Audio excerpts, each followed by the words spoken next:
Super J Large here, just showing off a target stand design that I've been utilizing for a little while for hanging steel plates.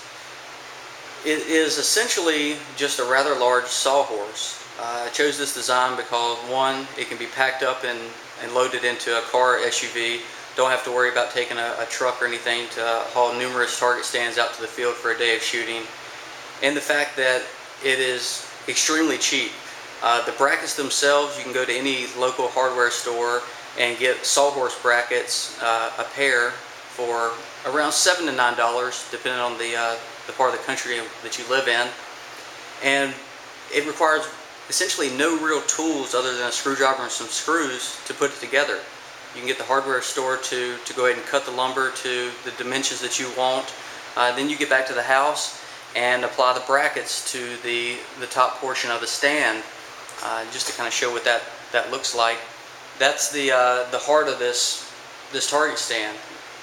The brackets are screwed in, and then all that's required to assemble is to place the legs in, which takes next to no time once you get to the field and you're ready to shoot. And again, I think I touched on this earlier, one of the big reasons why I like this is the fact that it takes up very little space, easily fits in a car, easily fits in an SUV, and when you're back home, it breaks down into a small enough storage area as four pieces of lumber. So you don't have to worry about any of your personal space at your house being taken up by having numerous target stands.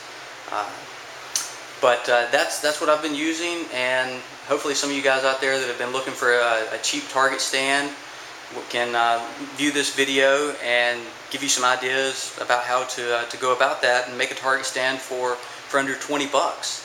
Also, the fire hose that I'm using for holding my targets, that was acquired by just calling up some local fire departments and seeing if they had any scrap hose. Every so often, you know, they'll have a hose that is either torn or has some type of defect in which they can no longer use it, so they'll be willing to give you some pieces. I definitely want to have a very sharp carpet blade, or, you know, I've heard of some people using sawzalls.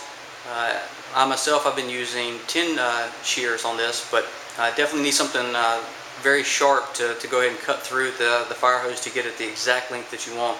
But it's very resilient, can take numerous hits. So once you get out there at the range, you're not worried about, you know, a chain getting popped and the rest of your day of shooting going to waste. But anyways, just a cheap stand for you guys to consider. Hope you enjoy.